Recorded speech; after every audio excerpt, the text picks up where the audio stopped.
우리 하나님으로 우리 안에 있는 모든 생각과 마음이 못 박히고 씻어지는 은혜를 소망합니다. 복음의 축복은 십자가로 우리 안에 있는 모든 것을 씻어낼 수 있는 힘과 능력이 있다라는 것입니다. 여러분 믿으십니까? 정말 십자가가 내 안에 있는 어떤 마음도 어떤 상황도 다 씻어내고 새롭게 하는 능력이 그 자리에 있는 것입니다. 척 스미스 목사님의 간증에 보면 그런 이야기가 있습니다. 한 번은 부탁을 받아서 미국에 있는 한 시골 교회에 집회를 하러 갔는데 딱 보니까 성도님이 한 40명, 41명 정도가 앉아 있는데 다 어르신이라는 거예요. 어르신만 계시고 젊은 사람 한 사람도 없고 그런데도 하나님 말씀을 잘 전해야지 하고 힘을 내어서 설교를 했답니다. 마침 또 그때 주시는 말씀이 복음을 전하라라는 것이었어요. 복음을 전하라. 그래서 열심히 전했는데 설교를 할수록 부흥회를 할수록 점점 분위기가 쎄한 거예요. 은혜를 받는 게 아니라 사람들 마음이 닫혀져 있는 게 더 느껴지는 거죠. 뭐 사람이 느끼는 거죠. 시간이 지날수록 다 마음이 쎄한. 그래도 그냥 주신 말씀을 다 끝까지 열방까지 전합시다 하고 그냥 설교를 마치고 집회를 끝나고 그 교회 담임 목사님하고 혹여나 해서 인사를 했답니다.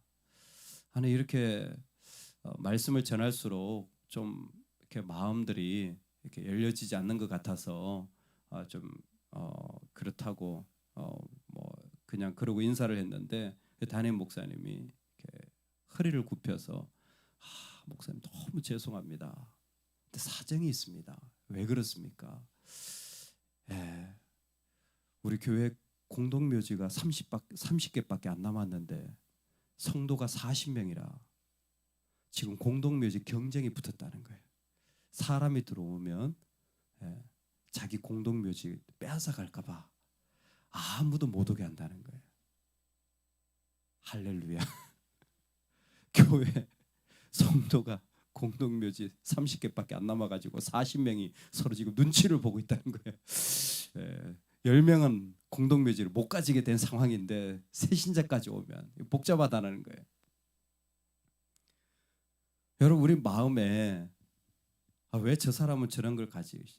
왜 저 사람은 저런 것까지 할 수 있지? 난 이것도 없는데 왜 나한테 이런 것도 안 해주면서 저 사람이 저렇게까지 해주지라는 게 가정에서 교회 신앙생활 하면서부터 사람과의 관계 속에 얼마나 많이 일어나는지 몰라요. 여러분 우리 안에 복음이 우리를 씻어내는 은혜가 있기를 주의 이름으로 축원합니다. 가만히 우리를 정말 힘들게 만들고 죽게 만드는 걸 보면 다 내 안에 있는 욕심과 그 원하는 것들을 얻지 못했을 때의 그 상대적인 비교 그리고 스스로 자학함 그리고 그 일을 통해 원통해하고 아파하는 일들이 얼마나 많은지 몰라요. 아들이 없다라는 것 하나 때문에 여기에 있는 수많은 사람들의 이름이 등장하지만 모두가 다 한결같이 피해자입니다. 누구 하나 피해를 보지 않은 그런 사람이 없어요. 라헬도 레아도 다 똑같이 야곱의 부인이지만 그러나 아들이 있냐 없냐 또 아들을 더 낳았냐 안 낳았냐 이것으로 인하여서 서로에게 상처를 주고 서로에게 경쟁을 하여 그들이 하는 말의 핵심은 이거예요. 내가 죽겠다는 거예요. 내가 힘들다는 거예요. 내가 상처받았다는 거예요.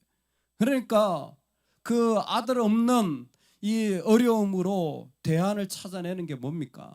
두 가지예요. 하나는 대리모고 하나는 합한채 이야기입니다. 결국 당시의 분위기를 따라서 자기의 시녀를 보내서 이 빌하나 실바를 통하여서 아이를 계속 낳게 하는 거예요. 또는 뭡니까? 르우벤이 가져온 합한채인 거예요. 이게 아마 우리나라 익모초 같은 거겠죠. 임신에 좋다라는 거.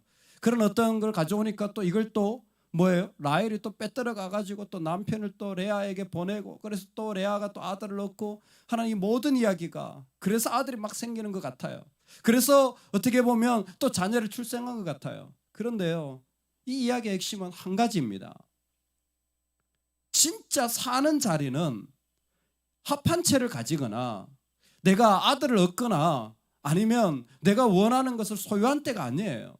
진짜 생명은 그곳에 있지 않습니다. 생명은 언제입니까? 생명은 진짜가 살아나는 것은 하나님이 우리를 기억하시는 때에 진짜 생명이 일어나는 겁니다. 이 자리를 빼고 다른 것을 아무리 갖다 붙여도 그것은 생명이 되지 못하는 것입니다. 22절 하나님이 라헬을 생각하신지라 하나님이 그의 소원을 들으시고 그의 태를 여셨으므로. 아멘.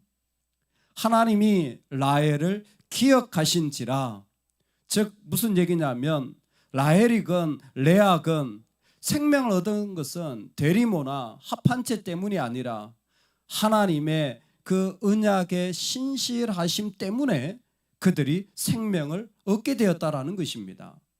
여러분, 이 이야기가 우리에게 무슨 의미를 주는 것입니까? 오늘 우리가 정말 생명으로 살게 되는 자리는 아들을 더 얻는 것이 아닙니다. 라헬이 아들을 낳잖아요. 아들 이름이 뭡니까? 요셉이잖아요. 요샤프. 아들을 낳자마자 라헬이 원한 것이 뭐냐면 아들 하나 더 낳게 해달라고. 그래서 하나 더예요. 하나 더예요. 얼마나 그 마음에 이런 깊은 갈증과 원망과 비교와 이런 시험이 많았는지. 이런 사람들은요, 아무리 말씀을 전해도요 마음이 더 다친다니까요. 내 공동묘지 누가 안 빼들어가나 그러고 앉아있어요. 근데 실제로 우리가 너무 많이 그러는 거예요. 왜 내 것은 안 들어주고, 왜 내 마음은 만족해 안 해주고, 왜 나는 안 세워지고, 왜 나는 그렇게 안 해주고. 이 마음이요 얼마나 깊이 들어가 있는지. 하나님이 생명을 여셔서 아들을 주자마자 하나 더 하나님. 그래서 그가 죽어가면서 아들을 하나 더 낳게 되잖아요. 참 슬픈 스토리예요. 이와 같은 일들이 우리의 삶에 얼마나 가득한지 모릅니다. 여러분, 오늘 우리가 살아가면서 기억해야 할 것은 바로 하나님이 우리에게 신실하심으로 다가오시는 분임을 믿고 살아가는 은혜가 있기를 주의 이름으로 축원합니다. 그 하나님으로 우리의 영혼이 씻어질 때에 비로소 생명의 일들이 일어나는 것입니다. 이 이야기의 첫 번째 서두가 우리에게 사실 답을 다 말해줘요. 그러면 왜 이와 같은 일들이 일어나는가라는 것입니다. 왜 이렇게 안 씻어지나? 여러분, 우리 안에는 깊은 욕망이 하나 있는데 그게 뭐냐면 내가 하나님처럼 되려고 하는 알지 못하는 욕망이 있어요. 즉 내가 하나님처럼 모든 것을 다 할 수 있어야 된다라고 생각하는 마음이 있는 것 같아요. 자기가 하나님인 줄 알아요. 너무 쉽게 그 생각을 하는 겁니다. 나는 이것도 있어야 되고 난 저것도 해야 되고, 그 하나님이 되고자 하는 욕망이 너무 깊어요. 아들을 낳아줘, 아니면 죽겠어. 라헬이 말하자 야곱이요 이렇게 대답합니다. 내가 하나님이냐? 내가 하나님을 대신할까? 사실 이 말의 의미는 나는 못 놓겠다라는 거예요. 나는 못한다라는 말입니다. 본래적인 의미는. 근데 이 말을 어디에서 했습니까? 이게 에덴 동산에서 했잖아요. 사단이 이 두 사람을 깰 때 그 했던 말이 뭡니까? 네가 하나님처럼 될 거야. 이 하나님처럼 될 거야 라는 말을 하나님이 이 스토리를 통해서 지금 야곱의 입을 통해 내가 하나님을 대신할까? 짜증난 목소리죠. 근데 이걸 나중에 진지하게 합니다. 창세기 49장에 가면요, 요셉이 형제들을 찾아왔을 때 형제들이 벌벌 떨잖아요. 죽일까 봐. 그때 뭐라고 합니까? 내가 하나님을 대신하리까. 이건 진심인 거예요. 뭐예요? 창세기에 있었던 저주의 일들이 하나님의 신실함으로 깨어진 거예요. 그 단단한 내 것 안 될까? 내 공동묘지 없어지지 않을까? 왜 나는 안 좋으라는 그 심지어 하나님처럼 욕심을 가졌던 마음들이요 신실하게 하나님의 신실한 가운데 흘러가자 뭐예요? 부서진 겁니다. 할렐루야. 우리 마음에 있는 깊은 그 원망과 비교의식과 그 자학과 그 없는 이루지 못한 등등의 이 갈급한 마음들이 그 에덴 동산에서부터 흘러왔던 일들이 주의 이름으로 우리를 씻어내고 나의 모든 정과 욕심을 십자가에 못 박았나니 그 한마디로 그 사람이 새로워지는 은혜, 저와 여러분이 누리면 좋겠습니다. 결핍이었습니다. 부족함이었습니다. 풍요라는 것을 누려보지 못하는 인생입니다. 늘 장애가 있고 억눌려 있고 답답한 일, 하나 더 있어도 또 더 있어야 된다라는 마음으로 살아가는 인생이었습니다. 그러나 하나님은 여전히 그들을 기억하셔서 그들의 삶을 채워가시고 만들어가시는 삶이었습니다. 오늘 우리가 여기에 있는 이유도 어떻게 보면 하나님이 그 많은 자리에서 이만큼 세우셨기 때문인 줄로 믿습니다. 그러니 오늘 우리가 우리한테 신실한 하나님에게 신실할 수 있기를 소망합니다. 우리의 모든 마음을 다 주면 좋겠습니다. 우리의 모든 마음을 우리 하나님께 다 내어드릴 수 있으면 참 좋겠습니다. 그래서 지금도 하나님이 개입하셔서 우리의 인생을 만들어가고 계심을 우리가 온전히 전가할 수 있기를 주의 이름으로 축원합니다. 봐라, 하나님이 지금 나한테 주셔서, 하나님 지금 내 삶에 개입하셔서 이와 같은 은혜를 나한테 주고 계시오. 이와 같이 하나님이 내 삶 가운데 역사하고 계시오 하는 것을 오히려 우리가 하나님의 신실함을 간증할 수 있으면 좋겠습니다. 한 사람이 복음을 전하는데 그게 지나가던 청년이 아유 저 거짓말 하는 거 봐라, 저거 무슨 성경이 맞다고, 응?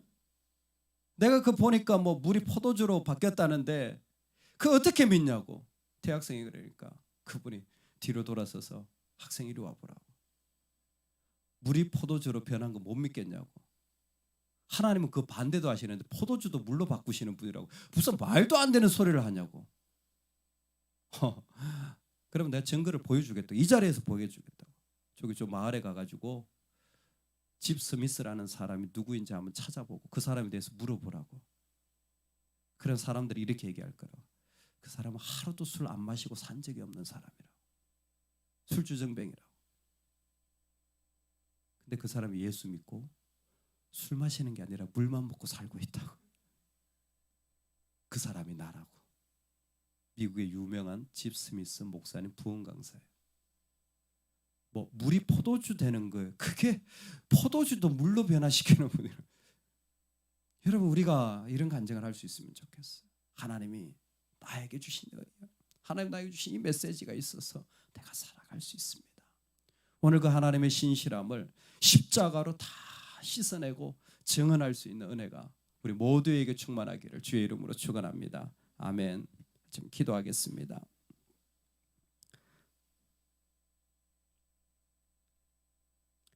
하나님 아버지, 주님 앞에 나아가는 우리의 삶을 주께서 아십니다. 하나님 당신이 세워가시는 이 자리에 우리를 부르신 줄로 믿습니다. 이양중 원사님 범사에 감사하며 예물을 드릴 때 주님 받아주시고 하나님께서 그 딸의 소망과 기도를 응답하여 주시옵소서.